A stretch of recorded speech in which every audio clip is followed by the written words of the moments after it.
નમસ્કાર, India news ગુજરાતમાં હું આપની સાથે નિલેશ રાઠોડ। સમાચારની વિગતવાર વાત કરીએ તો ખેલ મહાકુંભની રાજ્યકક્ષાની સ્વિમિંગ સ્પર્ધા હિંમતનગર ખાતે યોજાઈ હતી, જેમાં ગુજરાતના તમામ જિલ્લાઓના 300થી વધારે સ્પર્ધકોએ હિંમતનગરમાં પોતાનું કૌશલ્ય અજમાવ્યું છે। તેમજ આવનારા સમયમાં રાજ્યકક્ષાએ સિલેક્ટ થયેલા ઉમેદવારો રાષ્ટ્રીય કક્ષાની સ્વિમિંગ સ્પર્ધામાં ભાગ લેશે અને દેશનું નામ રોશન કરશે।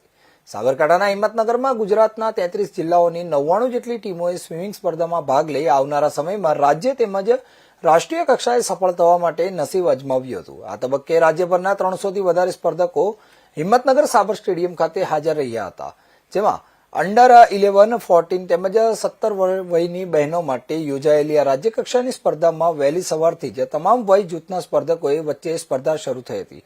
જોકે આવનારા સમયમાં ગુજરાત કક્ષાએ યોજાનારા આંતરરાષ્ટ્રીય એશિયન ગેમ્સ સહિત આંતરરાષ્ટ્રીય કક્ષાએ યોજનારા રમોત્સવમાં ભાગ લઈને રાષ્ટ્રીય કક્ષાએ ભારતની ગૌરવ અપાવવા કેટલાય સ્પર્ધાઓ પોતાનું કૌશલ્ય અજમાવતા નજરે પડ્યા હતા।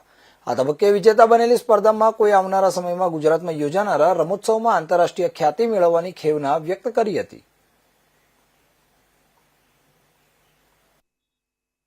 નોયા પટેલ છું। હું અહેમદાબાદ ગ્રામ્યમાંથી આવી છું। અહીંયા હિંમતનગરમાં ખેલ મહાકુંભની ઇવેન્ટ્સમાં ભાગ લેવા અહીંયા બહુ બધા જિલ્લાઓમાંથી લોકો આવ્યા છે એમની ઇવેન્ટ્સમાં ભાગ લેવા, અને મોટા થઈને મારે દેશ માટે મેડલ લાવવો જ મારો ડ્રીમ છે અને ગોલ છે, અને એના માટે જ હું પ્રયાસ કરીશ।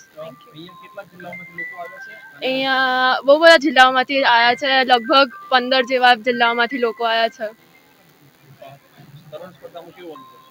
અહીંયા આ નવો એક મારા માટે અનુભવ છે। હું દર વખતે અહીંયા આવું છું કરવા, બટ આ ટાઈમ મેં વધારે મહેનત કરી છે અને આ ટાઈમ બધા એમના સપનાઓ પૂરા કરવા અહીંયા આવ્યા છે। જે હિંમતનગર ખાતે જે અંડર 11, અંડર 14, અંડર 17ની જે ખેલ મહાકુંભની ચાલુ વર્ષની જે સ્પર્ધા યોજાઈ રહી છે, લગભગ 200-250 જેટલી બહેનો આ સ્પર્ધામાં ભાગ લઈ રહી છે।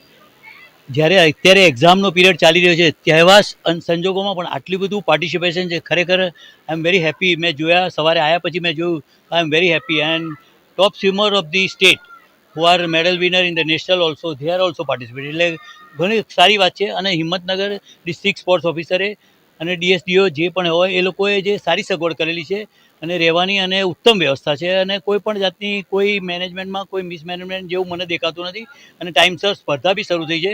ખેલાડીઓ પણ ખુશ છે અને જે ઓફિશિયલ આવ્યા છે દે આર ઓલ હેપી।